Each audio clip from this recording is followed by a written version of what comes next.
Good morning, afternoon, evening, or nighttime, wherever and whenever you may be watching. Thanks for clicking and joining me today to talk about Still Life in Rio by Olfactive Studio. So, firstly, the presentation. They come in 50ml and 100ml bottles. This is the 100ml presentation. You're looking at anywhere between sometimes £80 at the low end to sometimes £110, £120.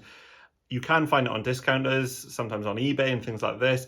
I think maybe I picked this one up for about £65. I can't recall if that was eBay or whatnot, but yeah, £65. I wouldn't pay more than 100. If you keep your eye out, keep waiting, you should be able to get it for less than 100. But this is the box it comes in. The box, in my opinion, is a bit big. It's a little bit clumsy, but inside you do get a picture, like a nice glossy picture that is relevant to the perfume. So it's not a random picture each time.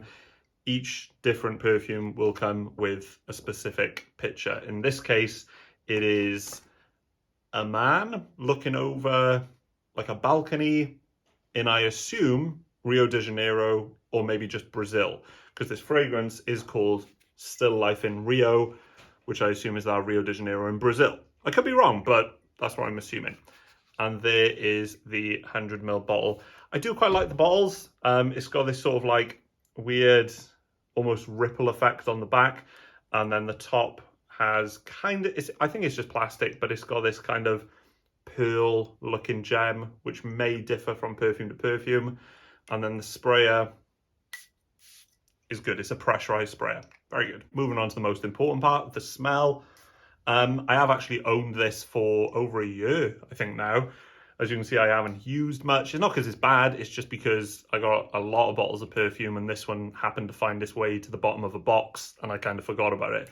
The smell is great. It's a really, really nice, unique cocktail kind of fragrance. Not in a typical way. It's as I said, it's unique. It's not quite like anything I've tried before. I'm trying to liken it to something. It's kind of... So there's this coconut orange rum thing going on. The coconut isn't super strong, so it doesn't smell like a tropical coconut typical fragrance. There's citrus notes at the top like yuzu and lemon and ginger and things like that. But again, it doesn't shoot off into this super citrusy tart sort of fragrance. I think that orange, the sweetness from that orange or maybe tangerine is just keeping it in this sweet cocktail sort of realm, which is really nice in the opening. Let me quickly run through the notes on this one. At the top, you've got yuzu, lemon, ginger, mint, and mandarin. Sorry, not orange, not tangerine, mandarin. I think, as I said, the mandarin is given a sweetness, which doesn't make it like a super citrusy typical fragrance. The yuzu and the lemon is there, but again, it's not tart. It's not typical in that sense. The ginger, it's just all adding to that sort of cocktail vibe, and then the mint is giving it, I don't know, it's not really giving it much more of a freshness. It's not like a sharp mint if you're a fan of mint in fragrances. This is just blended really well. I can't, like, all of those notes don't shoot up above the others. In the mid, you've got coconut, and then you've got black pepper and pink pepper. Now, this maybe is what is mostly adding to that cocktail vibe in a way, because it smells fizzy.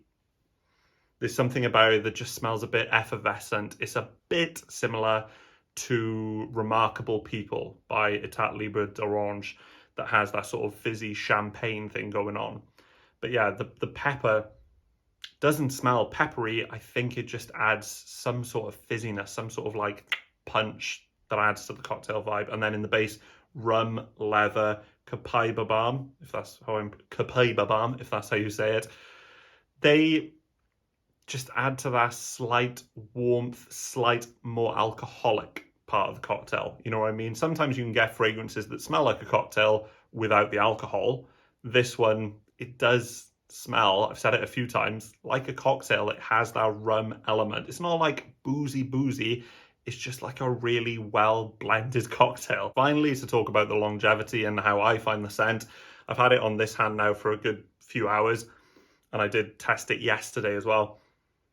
This is where the scent really falls down. the performance on this is awful. It's just not good. I'm struggling to smell it after about 2 hours on my skin.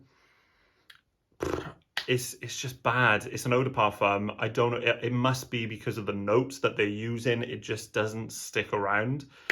But I assume you're going to be wearing this in hot heat conditions. So you don't want something that's super, super powerful. I personally think the best scenario to wear this is a night out, a summer night out. I think during the day, it just doesn't last long enough. But in the night, it smells like a fizzy cocktail.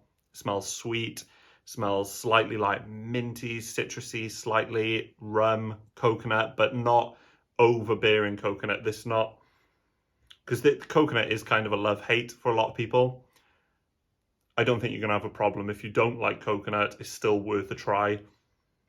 I really, really like the scent. I think it's perfect for summer nights out. But the performance is very bad, like an hour to 2 hours.